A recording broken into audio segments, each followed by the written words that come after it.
So I think when you look at something and if you're not scared, or rather, if your fear is sort of like overcome by your curiosity and your intrigue, I think that's like a very, very big signal that that is probably your passion. Welcome to the Tech Guide podcast. I'm the show's host, Ryan Atkinson. Today we have Abhi on the podcast to talk about how he found a passion with data science and how you can identify what you're passionate about. We also talk about his application process to getting into Harvard for our master's program, what that feeling of emotion was like when he got accepted, and what he learned from that. We then also talk about how he took these experiences from Harvard and got a job as a data scientist in Microsoft and what he's learned at his time with Microsoft and how you can learn from those lessons. This was an awesome episode with someone that has accomplished so much.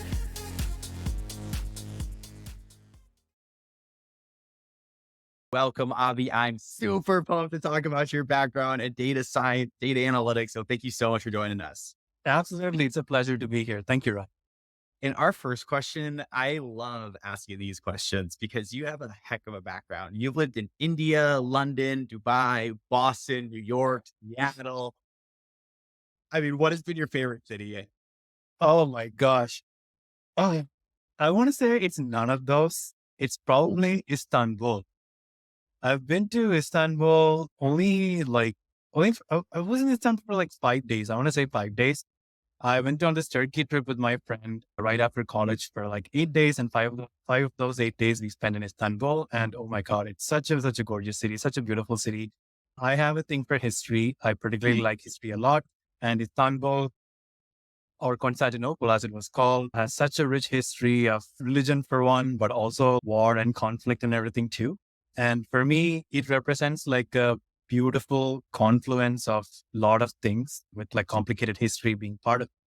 And just being in that city itself was like, it just being in that space, being in that moment definitely made me feel like very, very good for sure. And I would say that if money and the movement, the job and everything weren't really a factor, I'd probably spend a lot of my time in Istanbul. That's awesome. How's the food in Istanbul? I don't even get me started. Oh my gosh. Oh God, Turkey had this buttermilk sort of thing called Iran. I think it was the name, Ayran. Personally, I'm a big fan of buttermilk. There's like buttermilk in India. There's like different kinds of buttermilk in the Middle East and everything in like Dubai, Saudi Arabia, whatever. But they had this very light skimmed, I think, I'm not really sure, but very, very light buttermilk called Iran. Once I started drinking, I couldn't stop. I had to get like bottles after bottles because it's just so good. Turkish food is beautiful. I can just go to Istanbul again just for that. I love that. And as much as I could talk about travel, I could talk about travel for days. We are here talking about some data science, and I'm super excited to do that. Yeah. Yeah, It's a very good question. I would say that it was basically completely by chance. I went to college for engineering and mathematics, and it was kind of like an integrated program where you spend 5 years to do both together rather than spend 4 and 2 separately. So I went to college for that. It was also kind of like a very socially driven decision because I think might be different now because it's been so long. But back then, the Indian society kind of had this like lean towards engineering and medicine being like the only two like worthy things to do, quote unquote worthy things to do, which obviously doesn't make sense. But I know I was also like driven in that category, and I started doing engineering. Originally, I wanted to do English literature, but then it was like a completely 180 degree away from that. And then I studied engineering and I studied math, but neither of those explicitly like spoke to me per se. I wasn't feeling connected to either of those. So which also like prevented me from really actively like studying and gaining knowledge in them because I was, what's even the point? It doesn't make sense to me. So, and then towards the end of college, because it was this integrated program, I had to do like a final year internship, like 1 year internship to finish the program itself. And just by pure chance, after a lot of like drama and everything, I ended up at this company called Mu Sigma, which is a data analytics consultancy company. And that's where I did like a whole year of my internship. And before landing there, I literally knew nothing about data analytics or data science. All I knew was like data entry, where people look at numbers on a paper and put it into an Excel. That's all I knew about it.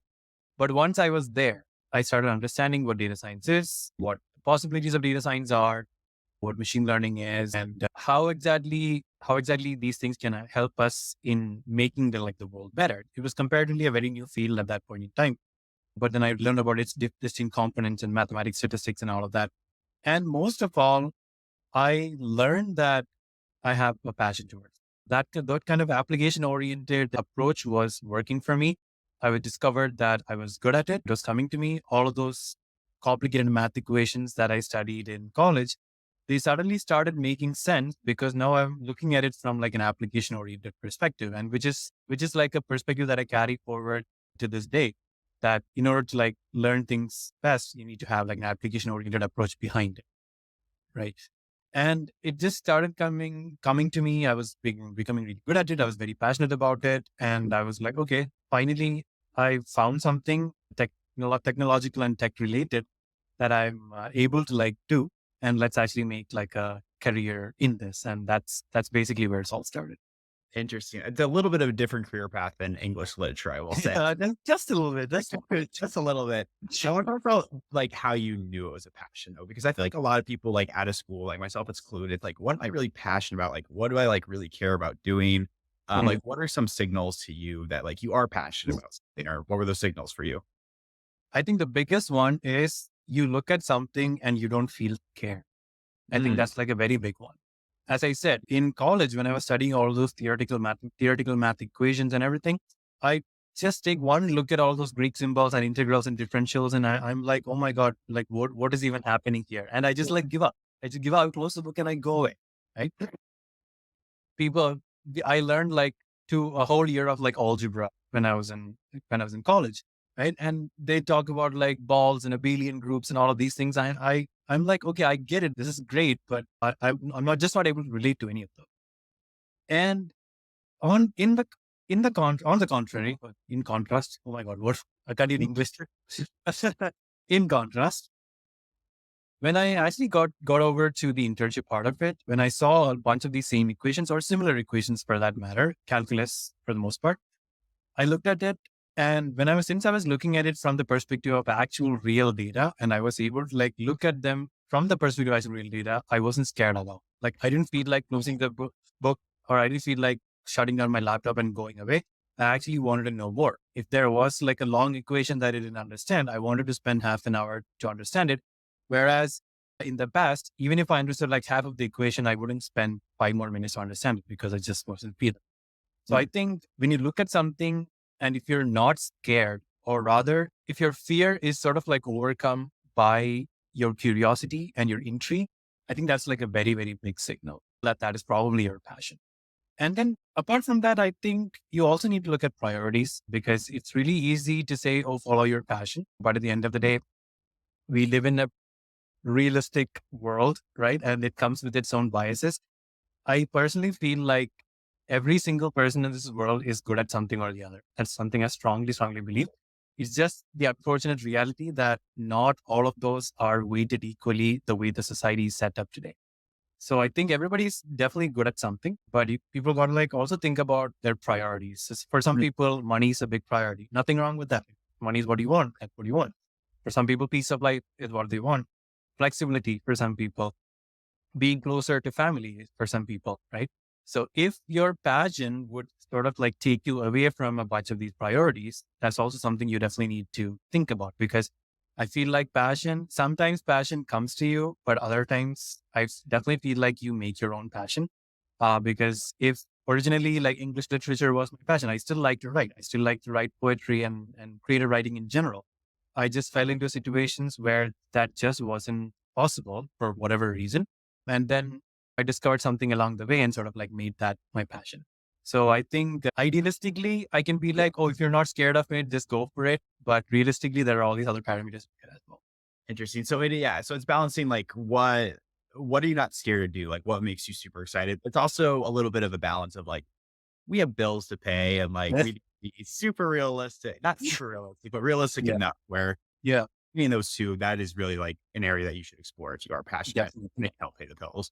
Definitely. Yeah. It's just kind of like when people apply for, let's say, grad school, right? They have all these considerations like, oh, how much is it going to cost me? which city is it in? Is it near to one of the big cities or Yeah. in one of the big cities where I can easily get a job, etc., etc. And people don't always like get to check all of those boxes. They usually have to give up on one or two to get the others, right? I think it's a similar way. I think Mm. you just figure out what your priorities are and see where your passion actually fits in there. And if you're like, I don't care about anything else, I only care about pursuing my passion, fantastic, go for it. But it's not the reality for a lot of other people. And I want them to know that it's totally okay to have other priorities as well. I love that. And let's talk about graduate school because you went to a school called Harvard for your master's in science and health data science, which is so cool. You started that in 2017. Take us to that time. Let's go back to 2017. Harvard, like how Harvard, it's Harvard, like right there, it's Harvard. Oh my God. Okay. So I feel like you might have started in 2015, technically. So as I said, in 2014, I dropped into this Mu Sigma and I started learning data science and stuff a little bit more. By the end of it, by my graduation time, I knew for sure that I really want to do something in data science, Mm. but I did not really have anything to show for it. Like I only had my interest to show. I did not have any projects or anything to show because throughout my college, I didn't really do anything related to data science. Yeah. So it was mostly just my interest to show. And it was very difficult to find like mentors or people to like mentor and like guide you through that process. Because, I can understand from their perspective too, like how exactly they have limited time to among all other things. And if they're supposed to like help somebody, they need to know that they're serious about it. And there was nothing I could show. It's kind of like a catch-22, where I can't show you something without doing something. But then if you don't like give me that chance, I don't have anything to show. So basically for like the next couple of years or so, I started saying yes to pretty much everything that came my way and started hunting for opportunities that I can do rather than thinking about how I will organize my schedule and how I'll find time to do something.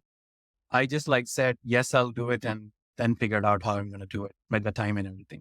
I won't advise anybody else to do that. I had to do that because of my situation, but that's not an advice that I'll give anybody for sure because it takes like a big toll on your mental health and everything. Yeah. And along the process, I started building my profile little by little. I started having a lot of like diverse kind of experiences, but there still wasn't somebody to sort of tell me whether I'm doing something wrong or whether something I'm doing can be done in a better way. In a field like data science, when technology keeps changing by the minute or by the day, it's just is a very, very fast changing field where new things come up. A lot of the cutting edge technologies of today did not exist like 2 years ago. I mean, ChatGPT, for example, right? So there wasn't anybody to like show me that right track or tell me that, hey, you can sort of like do this in another way. And I was finding it hard to find proper mentors because of whatever I just told you. Yeah. And that sort of like made me think about grad school, specifically in data science. I already had a master's, but I was like, it will definitely be beneficial to me if I am able to do a second master's degree specific to the data science or analytics or something. And Amazing. that's what sort of like started this whole ball rolling. I think I made this decision in late 2015, and then I used like 2016 to do all the applications and GRE, TOEFL and whatnot. About like Harvard, it was very, as you said, the degree specifically in healthcare. Well, I shouldn't say specifically in healthcare. What they teach you is like very general things. It's just that the examples and stuff that they use mostly from healthcare. It was not so much the brand name that sort of first attracted me to it at first. It was more like, okay, first of all, when it comes to America, like in data science education, America was still definitely in the forefront at that point in time, at least in 2016. So it was like I really wanted to apply to America and nowhere else that I kind of knew. But then I was looking at the list and I was like, the Ivy Leagues are supposed to be like really good with like quality education and everything. But where are they? I saw Columbia has like a data science program and I was like, where are the others? Like there are like 8 of them. Where are the others? So I started looking to each of them to see what was happening with each of them. A lot of them didn't really like find anything that I could see. Hmm. And then I saw that Harvard was like launching their data science initiative. And they have 3 programs underneath it. And the first one was health data science. And that was the one they were launching that year. The other ones hadn't even like started yet. And I was like, among the different fields that I've been in the past, especially specific to data science, Healthcare was the one I had like most experience in because of ZS Associates, as you mentioned at the beginning. I saw pharmaceutical consultancy. So even though I was like officially like a business analyst, that was my designation there. I used to involve myself in a lot of like data science stuff in the company as well. And through them, I learned a lot about the healthcare industry, especially in America. Yeah. And I felt like that sort of gave me like a really strong background to apply. And that's basically what made me apply. Honestly, I didn't even expect to get in. It was more of like, if I don't apply right, if I knew about this and if I don't apply right now, I'm going to look back 5 years later and be like, what if I had applied? So I didn't really want that. So I want to just apply, and I just applied it. I didn't even like look at my application status for the next few months. One fine day, an email came out of nowhere and I'm like, oh, what is this? I'm like, oh, right. I had applied to this program, and I opened the email and they're like, welcome. And that's basically how it happened. Oh my God. I like how you said, I'm going to apply, but I don't really think I like have a chance. I feel like so many people that graduate from Harvard, like or MIT, they all say the same thing. It's like, I didn't think I actually had a chance, but I applied anyways. I'm Yeah. curious. I don't think anybody ever, well, maybe there might be some people, but I don't think most people ever expect to get into these places. They hope. Right. And Yeah. that's basically where it was. I didn't even hope. It was more like, I don't want to regret it later. But look how things turned out. Yeah. Where exactly were you have to remember where you were when you got the application, Oh right? yeah, definitely. Oh, yeah. I was in Dubai. My mom was living in Dubai at the time. So I was visiting her dad and I were visiting her. And we were all in like the same room when that happened. Right. And the email came, I was about to go shower. And this email came in, and I didn't even like tell my parents that, oh, an email from Harvard came in. I was like, okay, I'm going to look, I'm going to confirm that it's a reject. And then I'm going to go and do my shower. Open the email. I saw like, congratulations. And I'm like, this can't be right.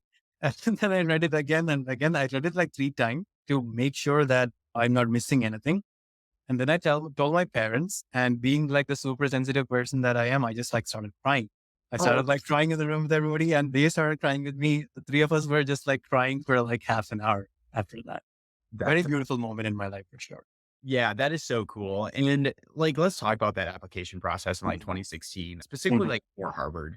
Can you think us like what that application process like looked like? And was there anything specifically that you included where it was like, oh, that really made me stand out?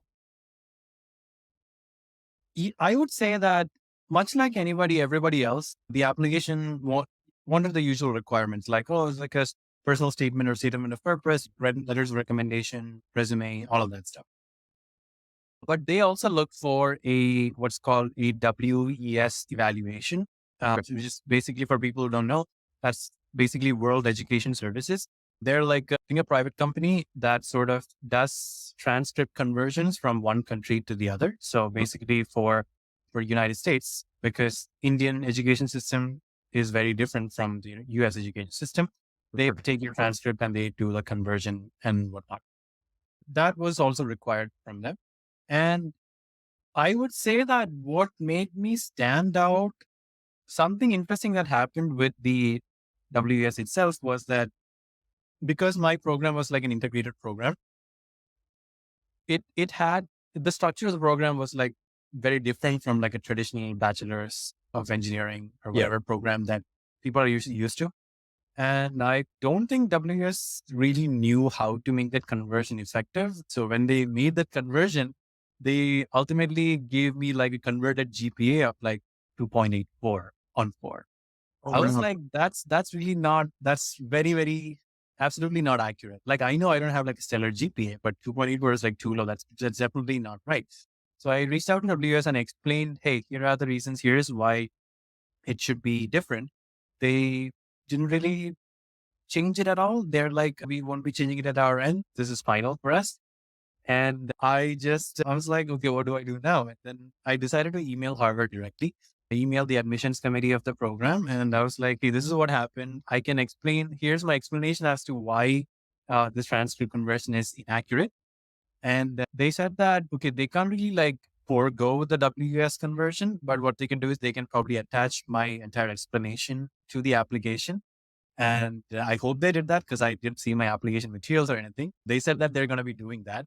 And I think that probably helped quite a bit, because I was like fighting for like an accurate representation of who I am. Right. I think that might have gone in my favor, I would say. But beyond that, I would say the most important components of the application, and for any application, I think in general, well, I shouldn't generalize like that, but at least for a lot of applications out there, the statement of purpose and the letters of recommendation, the combination of both of them, I think that's what makes all of the difference, a lot of the difference, at least. The the crispness of the statement of purpose is very important, but also it's more important, in my opinion, for it to sort of like read like a story. Yeah.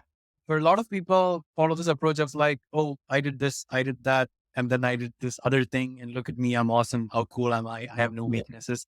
A lot of people do follow that because they want to like portray them in like the best manner possible. They're like, I have all this information, I have this word limit. How do I put everything in? Yeah, but then I feel like if it doesn't read like a story, it falls flat because people, even the professors who are reading it, they might get like, you might get like two professors, 2 minutes each, depending on your application, Yeah. right? You have like 4 minutes to sort of like impress them, impress two people with your application. And for that, something has to stand out. And I feel like that kind of personal touch and the story based flow of your statement of purpose, like, oh, I did this. This is what I learned from it. If you fail, like why exactly did you fail and what exactly did you learn from that failure? And how did that lead you into your next experience and whatnot? And people, nobody likes it when people sort of portray themselves as like a superhero. Right? Yeah. You definitely have, everybody has weaknesses. So being aware of your weaknesses and presenting them in a way, in like a positive way where you're like, this is my weakness, but this is what I can get out from it, or just like the other side of that weakness where it is advantageous in a way that you don't expect. I think those are all things that are important. And if your letters of recommendation can sort of like substantiate whatever you've written in your personal statement, especially with like personal anecdotes and stuff, I think Yeah. that makes a lot of difference. So yeah, as opposed to like a generic letter of recommendation from like a super high level manager versus like a personal letter of recommendation from your immediate manager, I would totally go for the latter any point in time. I like that. And let's talk about another huge achievement in your life. So you graduate from Harvard in 2019. Mhm. Shortly after you get a role with Microsoft, one of the largest market caps in the world. Everyone knows Microsoft. I don't even need to hype that up. I'm curious, like, how did that job, like, really, how did it catch your eye? How did you notice it? And like, take us through like that application process. Uh, so what happened again, just like Harvard, I wasn't even planning to apply for Microsoft. I'm like, what's the point?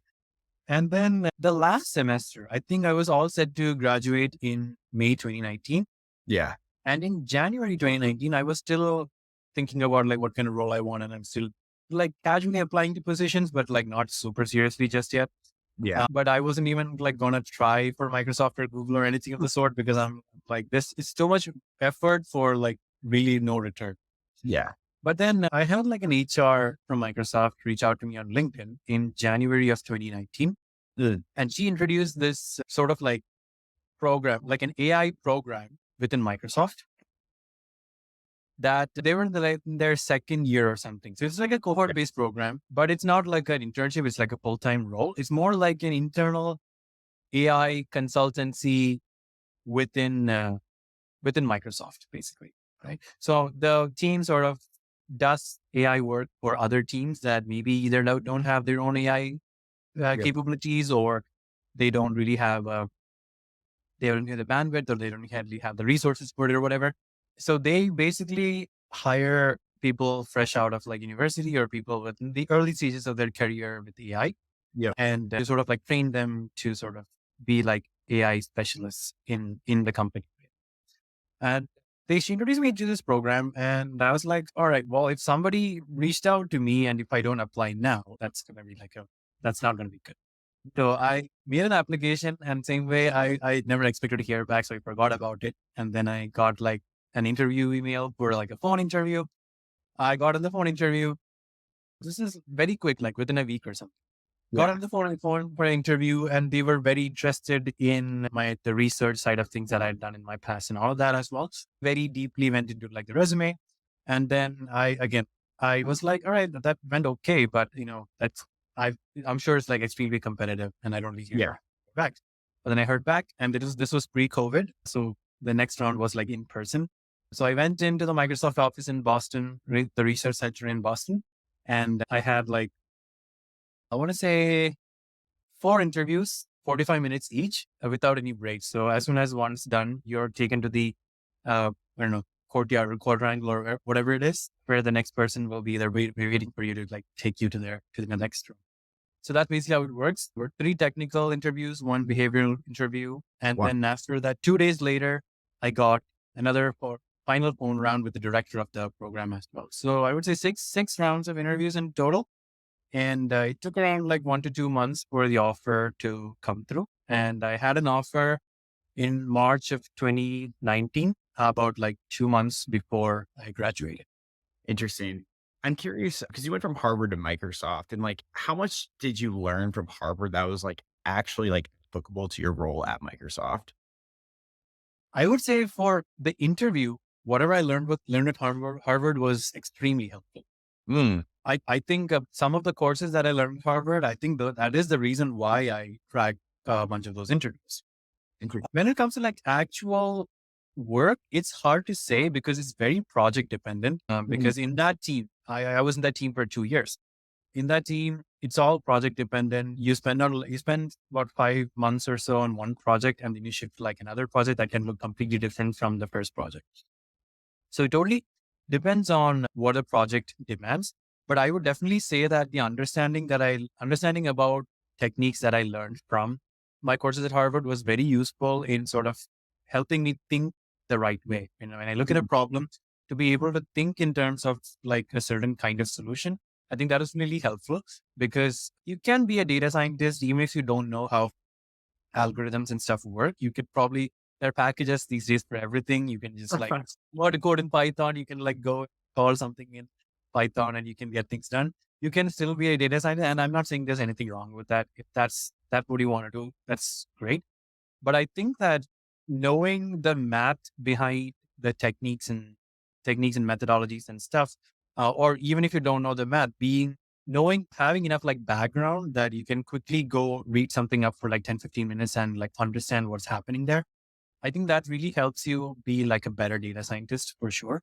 Makes you think about things the right way. If you want to understand why your model is behaving a certain way, what it takes to like improve it, that kind of understanding the math behind it sort of helps you go a long way towards making improvements and being more efficient and everything.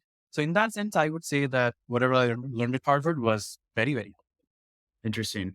I'd be curious, do you have any like frameworks that you use if you get like a complex problem, you have a helpful.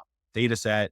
Is there like a framework that you use to like start simplifying this and like going after it? Generally, the data science methodology, and this is something that a lot of people getting into data science don't really realize. We hear about AI, we hear about like machine learning, hear about all these like fancy models. Like you don't start doing that from day one. In fact, you probably won't even start doing that at like 50% of the project because majority of the time in the project, you actually end up collecting the data, preparing the data, making sure the data is accurate, putting it into the form that you want, etc. There's a lot of steps coming in before you get into that part of it. So I think that going in, you should definitely forget about like the models and stuff you want to use. If you have like a problem, I think one of the most first and foremost things to do is to like convert that into like a data science problem. Like for example, if somebody tells you like, "Hey, I want to predict the weather," and if that is kind of like the only sentence you get, right? Let's say this is like the CEO of your company who doesn't really know much of like data science themselves, right?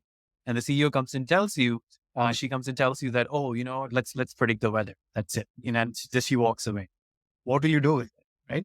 So you can't just be like, oh, I'm just going to like go in and apply a gradient boosting model. I'm just going to extract data from the internet, apply a gradient boosting model on it, and like I'm done. No, it doesn't really work like that.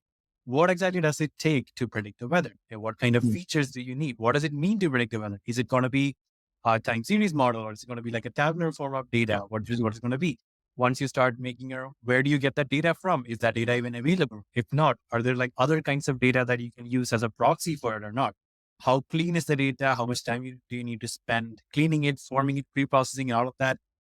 then even when you start thinking about actual modeling and actual creating like a data science model, machine learning model or whatever, you still start thinking about baselines. How exactly do you know how good your machine learning model is? Like if I predict the average of the past 5 days for the next day, is that already good enough that I don't really need a machine learning model? So you create like a baseline and then you create like a bunch of rule-based models. Rule-based models are extremely fast compared to machine learning models. A role-based model can give you the kind of efficiency and the accuracy that you want to go with that. And then you get to machine learning, then you do all of these different kinds of explorations. Then comes inference, like how do you understand the result of the machine learning model? How do you present all of these things that you did over the past 3 months or so to somebody who has absolutely no data background, right? So this is like a whole process. And I would say that on the whole, you spend only about like 20 to 30% actually doing the modeling or the prediction part of things. But everything else is sort of spent in like data prep and data cleaning and everything. And going in, you gotta like be you gotta like be aware that this is the kind of process that's awaiting you. Yeah. And I feel like generating that thought process, generating that problem solving approach, I think that is definitely the best thing you can do if you're looking to like getting into the field of data. Interesting. And I want to hit on one point on that. We are running down on time here, but I just want to hit Yeah. on one point that once you do get all the models, you get everything together, you cleaned everything, you have this beautiful model, you're super excited to present it to someone that doesn't know anything about data science. How do you effectively do that? Visualizations are definitely very important. So one thing that my manager told me, and this is something that I've heard from other people before at Harvard and from my professors as well, is to sort of like never use a pie chart for anything. Okay. The pie chart is like people think about the basic kind of charts. People know bar charts, light charts, pie charts, whatever. I've gotten advice from multiple coders that never use a pie chart. It kind of makes sense to me too, especially when you have like a bunch of different categories to represent. When the categories start getting to be around like 20%, 15%, 10% and everything, it really doesn't tell you anything. You can't really compare between like 10% and 7% in the pie chart, right? It doesn't really tell you much. So I would say that choosing the right visualization is definitely going to be important, and storytelling is going to be important. So rather than be like, hey, here's like visualization of how we cut by salary, and here's the visualization of how we cut by geography, blah, blah, blah. It doesn't really like work like that. People need to be able to connect, especially people who are like higher up, who don't really have a lot of time. They're looking for like actionable insights. You gotta be like, okay, here, this was the problem. This is why we had to find a solution to this problem. And these are the different considerations that we had to make. And this is the approach that we chose because of this reason. These are the things that we learned from it. And this particular insight that we learned sort of like feeds directly into this particular consideration that we have in our annual report last year. So this directly feeds in there. Talk in terms of things that they can easily understand as like a whole well-packaged story. And I think that's how I would do it. Awesome. Well, Avi, last question for you. This has been Yeah. awesome, but just general career advice. You're obviously well accomplished. You've done a whole lot. You've done well in your career. I mean, just what advice do you have? Anybody, not even people that are just data science focused. Let's actually just stick with data science focus. What advice do you have to people that are wanting to get into data science? My number one advice is always take care of your mental health. That is something that people discount left and right, honestly. It's very extremely important. You can like kill yourself with all of the things that you can do. But then if you don't really have like a good enough mental health, none of that is going to like pan out because you won't be able to like enjoy the life that you built for yourself. And I promise you that if you really take care of your mental health, you'll obviously feel content and happy in life in general. Obviously, like nobody's like 100% happy. Everybody's always dealing with insecurities and biases and all of that. But having that awareness about those problems is going to be like really, really important. And once you already have like a stable ground to stand on, and once you have awareness about the things that you need to work on, that gives you like a really good roadmap or like a roadmap to actually like work on that. And having like a good mental health will make you like sit in front of the work you need to be done every morning with like a smile on your face or like a have joy inside your mind. Because even if what you're doing is your passion, if you're not able to like focus on it because of all these other things that are going on, that's just not going to pan out. But at the same time, I also want to acknowledge that that's also a very idealistic approach. A lot of people are going through a lot when you're looking to like survive, mental health is not really like a really high priority for you. In those situations, I want to say like be kind to yourself. And there are definitely people out there who are willing to like talk to you and like help you out. I'm actually looking forward, currently in the process of like creating a data science educational program, very application oriented, because there is this barrier to entry to data science, especially for people who don't have that kind of background. Yep. Everybody looks for like math background and this requirement, that task requirement, and everything. For people who haven't had the chance to study those, there's this barrier to entry into data science. So currently I'm putting together this program, educational program targeted at like those kinds of people where they can learn data science from scratch with like zero background in Yep. like a very application oriented manner. And I'm also going to be thinking about launching like a mentorship program to sort of handhold people into data science and stuff as well. That's So amazing. there are definitely people out there willing to talk to you if you want that help. But most importantly, like definitely be kind to yourself. Awesome. Well, Avi, this was an amazing podcast. Thank you so much for joining. Absolutely. And yes, thank you so much for being here.